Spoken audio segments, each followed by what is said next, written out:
الحمدللہ وحدہ وحدہ والصلاة والسلام علی من لا نبی بعدہ۔ حالات حاضرہ کے متعلق جیسے آپ احباب جانتے ہیں کہ دینی مدارس کس قدر پریشان ہیں اور دینی مدارس کی انتظامیہ کس قدر پریشانیوں کا شکار ہے کہ کرونا کی وبا شروع ہونے سے حکومتی ہدایات کے مطابق سب سے بہترین اور سب سے پابندی والے کام جو مدارس اور مساجد نے کیے ہیں یہ کسی سے مخفی نہیں۔ جیسے حکومت نے ہدایات کی ان ہدایات کے مطابق دینی مدارس نے بھرپور کردار ادا کیا کہ اس وبا کو کنٹرول کرنے میں حکومت وقت کا بھرپور ساتھ دیا جائے اور اس وبا سے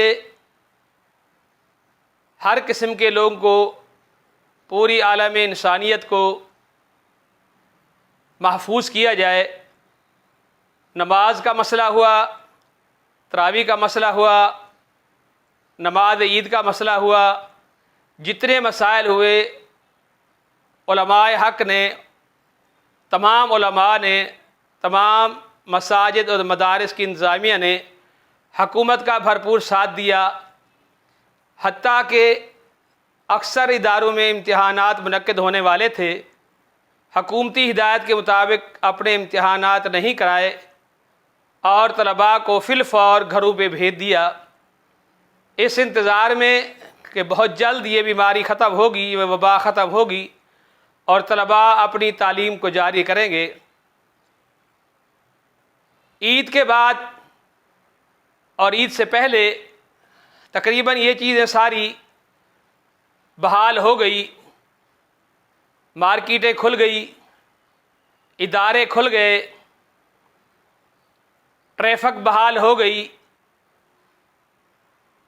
لیکن ابھی تک اگر نہیں کھلا تو جامعات اور تعلیمی ادارے ابھی تک نہیں کھلے۔ حکومت وقت سے اپیل ہے اور حکومت وقت سے یہ گزارش ہے کہ جتنی جلدی ہو سکے تعلیمی ادارے کھولے جائیں تاکہ طلباء کا تعلیمی جو نقصان ہو رہا ہے اس سے بچا جا سکے۔ خصوصاً حفظ کے ادارے، حفظ کے طلباء بہت پریشان ہیں۔ ایک طالب علم 10 دن چھٹی کرتا ہے تو اس کی منزل بھول جاتی ہے، 5واں مہینہ تقریباً لگنے والا ہے اور ابھی تک طلباء حفظی کلاس میں نہیں پہنچے، اساتذہ تعلیم آگے نہیں بڑھا سکے۔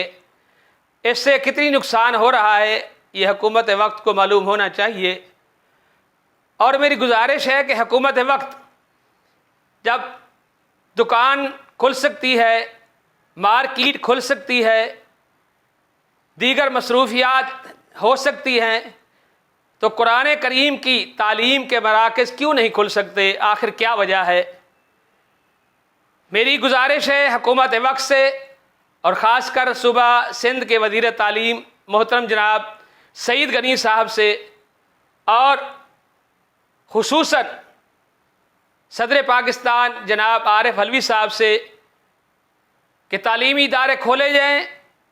تعلیمی ادارے جب کھلیں گے قرآن کریم کی تعلیم ہوگی، قرآن کریم کی تلاوتیں ہوں گی، بچے قرآن کریم پڑھیں گے اور اللہ کے فضل و کرم سے یہ بیماریاں بھی ختم ہوں گی، یہ تکلیفات بھی ختم ہوں گی اور یہ وبا بھی انشاءاللہ اس ملک سے جلدی چلی جائے گی۔